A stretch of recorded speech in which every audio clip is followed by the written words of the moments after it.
Welcome to the Binmin podcast. We know that the Christian life can be hard to figure out, but we also believe everyone should know the next step for making their spiritual life more important to them. I'm Pops. I am Dave. And I'm Bob. We are in the middle of a series called I Love My Bible. And that's right. Good boy.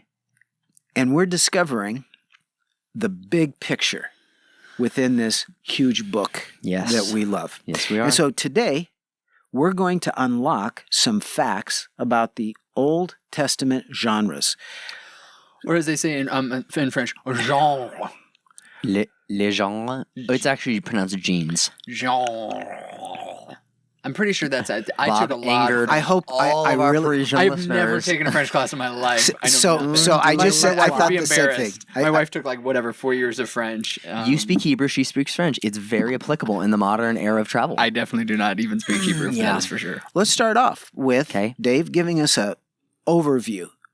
What is the Old Testament? What is the Old Testament? It's just such a big question. You know, how does one define anything? Okay, so we're thinking. Remember, we're thinking Bible. Bible is not just a single book; it's a library, collection of 66 books, and it's divided into the two parts, right? So that first section, the Old Testament, is the first 39 books. And in another episode, Bob broke those apart into the different sections and elements of that, but we're going to be diving a little bit deeper today. The Old Testament is what was sacred to the Jewish people who call it the Hebrew Bible, and Christians alike. Mm-hmm. Good. Give us a quick overview. Overview of the Old Testament. Well, Old Testament was written over 1,000 years from Moses' first 5 books, which was around 1400 BC, all the way through the prophet Malachi, which was written about 400 BC. And these 39 books have 30 writers, all of which were Jews that included prophets and judges and kings and other leaders. And the Old Testament was written in Hebrew. So there's a few sections in Aramaic, in Ezra, and Nehemiah, and Daniel, but it's written in Hebrew. And it's also not like the second-class citizen of the Bible, right? This isn't like for Christians, well, really, you just need a New Testament. Yep. Whatever, I'm not going to worry about the Old. No, Jesus, the apostles, the early church, they're constantly referring to the Old Testament as their scripture, right? And the Old Testament covers a lot of different topics, but as we mentioned in our last episode, the overriding theme is 2 parts, right? God's dealing with his chosen people, and then the anticipation of his coming Messiah for his people to bring them into God's kingdom forever. That's wonderful. Yep. Dave, introduce us to the concept of genre. Absolutely. So as Bob so appropriately put it, le genre, I think is what we landed on. Yep. So genre is a kind of writing with a certain form and content. It gives you handles for works. So to correctly interpret scripture, we have to determine what the author intended to communicate to their original audience. Yeah.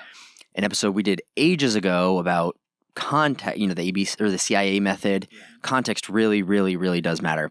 So part of correctly interpreting scripture then is asking, what type of thing am I reading right now? I need to know its genre. Now, this is not just an ancient thing either, right?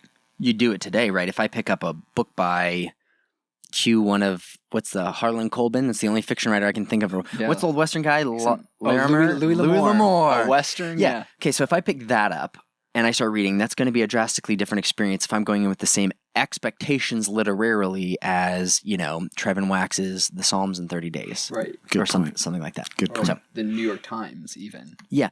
A news poems. article, mystery murder books. It's not going to be the same as that sci-fi. Yeah, those are all different literary genres. Mm-hmm. Yep. So there are 6 of them in the Old Testament, and that's what we're going to dive into for the next minute. Cool. You cool if I summarize those? Yeah, please do. I was just going to ask you to anyway. 6 genres in the Old Testament. 1, law. 2, narrative. 3, wisdom. 4, poetry. 5, prophecy. And 6, apocalyptic. That's great. Let's talk about the first genre, Dave. Let's the do law. it. Are you sure you're ready for it, though? Yep. Bring it. Bring the the law. law gives instructions, simply put. So that's what's found in the first 5 books of the Old Testament, written by Moses, called the Pentateuch. And penta means 5. Boom. So it's what contains it's a pretty wide range of instructions. There are laws about a lot of stuff. There's religious and priestly duties. There's laws about governance. There's laws about social responsibilities. There's laws known specifically as commandments. The most Namely famous of which? Yeah, was it like a dozen of them or something? I think the 3 commandments is what it's called. Nailed it. Plus 7, the 10 Commandments. There found you in go. Exodus There you 20. go, the 10 Man, Commandments. If we haven't burned and churned every Christian listener at this point. Anyway. So what is the law? Gives instruction. Bob, what is the narrative literary genre of the Old Testament? Yep. Biblical narrative is a story. Stories that address problems and situations. So this is maybe what most of us are most familiar with in the Old Testament, especially if you were raised going to church, right? So that there are narratives, stories throughout Genesis through Esther, kind of primarily. This genre usually starts with increasing complications, right? Like some sort of conflict and complications, then a climax, and then a resolution, right? So it's a story. I mean, we've all read a story before, right? Whether it's fiction ones or whether it's historical ones, like these are. So we're pretty familiar with this type of genre already. But there are different kinds of narratives. So let me do a quick breakdown. So this is like 201 level stuff. This is stuff that I didn't even know how to articulate. Few different types of narratives you can think about as you go through the Old Testament. One is tragedy narratives. Mwah, mwah, mwah. This is like the life of Samson, right? In Judges 13 through 16. The life of King Saul, right? The life of King Solomon, right? Things that like, there's tragic problems that happen, things that don't end well, right? Tragic narratives. Another subgenre is an epic narrative. This is like Israel's wanderings in the wilderness, right? This huge sweeping story with lots of mini stories within it. Third subgenre would be like the Book of Ruth, which is a beautiful romance narrative, right? It involves a love relationship. Fourth subgenre would be the heroic narratives. Like Bible Man? Bible Man. Nice. Pulling that one out of memory banks. Right. That's like a Christian subculture thing from the 90s. So heroic narratives would be like Abraham. Sure. Right? Or like Gideon or David, right? Your namesake in the Bible or whatever. Daniel, right? These guys who they triumph over adversity by God's help. So awesome heroic narratives. A fifth subgenre, last one I'll mention, that the book of Jonah contains is actually satire. So this guy, he doesn't do what he's supposed to do, and he still ends up being used by God, right? Which is just kind of ironic and funny. Story of my life. So there's different kinds of narratives that we read in the Old Testament. Dave, tell us about wisdom literature. Wisdom literature. Yes, I will tell you about wisdom literature. So wisdom literature, this is the genre that teaches the meaning of life and how to live. Namely, in the books of Job, Proverbs, Ecclesiastes, is we're going to see this genre. And it's typically split into 2 types, proverbial and speculative. So proverbial... Those are big words. Yeah, tell me what that means. $5 words, man. Woo. Proverbial meaning like in the Proverbs, typically short, axiomatic, sayings about certain wise observations of life, but done through the lens of God's revelation. So it's not like just this is true about fortune the world. cookie. This is true about life, and it really is. Well, like when you think of every wise person who like pulls out some proverb, like it says, don't cast your pearls before swine. It's like, oh yeah, I take that analogy and I get it, and something to chew on. Yeah, it's a good one from Jesus. It speaks truth. The second type, being speculative, is those which give more so the like thoughtful, practical piece of advice. Could go from Bob at 8 years old hopped up on sugar asking meaning of life type What's the meaning of life, type Dad? wisdom. What's the meaning of life? What's the meaning of life? Or wisdom about relationship between God and humans. And that's where a bunch of the monologues, in Ecclesiastes or the dialogues in Job really speak to that. And it's a lot more effective of a even vehicle of communication, a dialogue, and a monologue where you can chew in, whereas Proverbs is meant to be structurally very different. Those are short, pithy statements. Boom, boom. Let's talk about one of my all-time favorite genres, poetry in the Old Testament. Yeah, poetry. So the poetry of the Testament Old is something that is special and bold. No, that was terrible. That was a horrible poem. I gotta go. That was like awful Dr. Seuss level. I wouldn't even bring up Dr. Seuss with that particular. I wish I'd made some sort of amazing like explanation poem for this. So the Old Testament poetry is just ancient Near Eastern poetry, right? It's got unique features that are different from contemporary poetry. You're going to find poetry actually not just in Psalms. Most people know that because those are songs. Right. But Job, Psalms, Proverbs, Ecclesiastes, Song of Songs. Yep.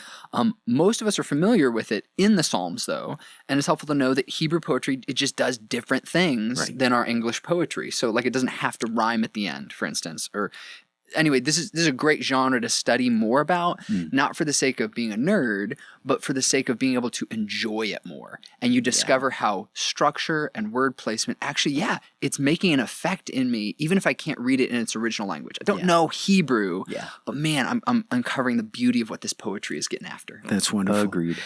Tell us about prophecy genre. Yeah, prophecy is really cool and drastically different than what Bob just described because it points to the future and calls the reader to attend to its message, how to live in light of that thing that it just prophesied about. So you're thinking basically Isaiah through Malachi, those are all prophetic literature. And that means you're going to be reading about predictions of future events that may warn of God's coming judgment. It may be, an overview of God's plan in a grander narrative arc. How God's people have to live or are called to live in his ways. But most importantly, again, as we've been continuing to drive at, all prophecies about Jesus, the Messiah, are what are being pointed at. That's wonderful. He who fulfilled God's plan on earth. That's wonderful.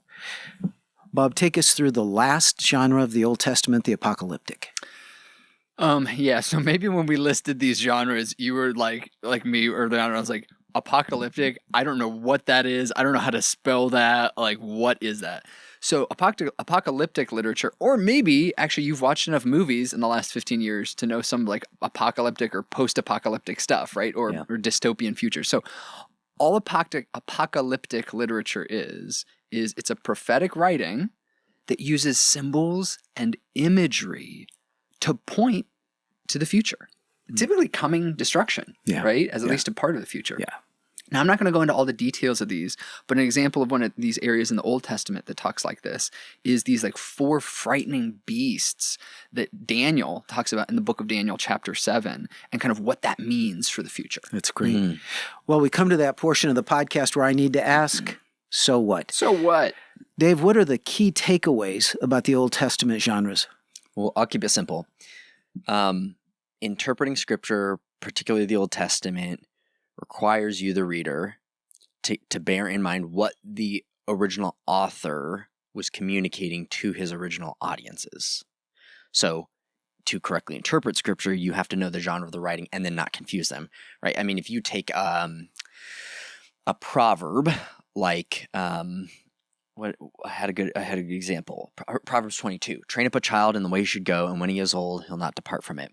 Like if you try to interpret that as prophetical literature and then go, well, I did this thing, so 100% it's going to happen. It's not inerrant. Like, no, they are at a genre level different, and you need to engage that way because context matters. And it'd be presumptuous to think that the Romantic literature of Ruth should be interpreted and contextualized the same way as Law and Leviticus. So that's great. Give us a call to action, Bob. What's your next step? Read Proverbs. So we talked about it a bunch today, but I want to harp on that as just a really awesome book.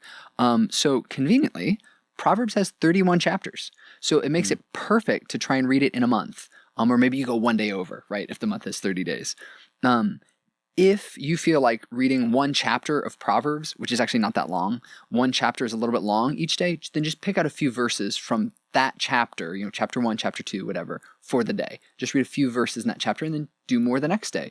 Do it kind of on the day of the month. So if today is not the first of the month, that's okay. If it's the 15th, read Proverbs 15 and then come back around through the book. Yeah. The reason why I think this would be such a good place to start, and in the discussion of genre is when you read Proverbs, you're going to totally get the idea of wisdom literature, that God has woven into the fabric of his universe a way that leads to flourishing and a way that leads to destruction. And so when we walk in his way, it's going to cause us to flourish. And when we don't, there's going to be problems. Super great wisdom for your daily life that you can even add on, even if you're reading other stuff in the Bible. But read Proverbs this month and let us know. In fact, I would love if you commented on this video with what your personal favorite proverb is. That would be awesome. We love hearing from you. That's great. Thank you, Bob. Thank you, Dave. And thank you for listening to this episode of the Binmin podcast. We know that the spiritual life can be hard to figure out, but we also believe that everyone should know the next step for making their spiritual life more important to them. Binmin is a resource ministry dedicated to helping you discover that next step. Absolutely. So thank you for joining us for this episode. If you want to check out the show notes for this episode in particular, because there's a lot to chew on here and we went straight through, binmin.org is your best bet. There's also blogs there. There's other links and show notes and resources for you to find. If this is your first time stumbling across us, follow us here on YouTube if you're watching us on YouTube, or wherever you're listening to your podcasts, and then engage with us on social media as well, just so you can keep up to date with the things we're putting out. We cover a lot of ground. The best way to engage and to get updated, though, will be just click the link right below, binmin.org, and that pop-up, enter your email, get a part of the newsletter. We promise not to spam you. They're pretty, they're succinct, but that'll give you everything you need to know about what Binmin is up to. So thank you for joining us. Look forward to the next episode. God bless.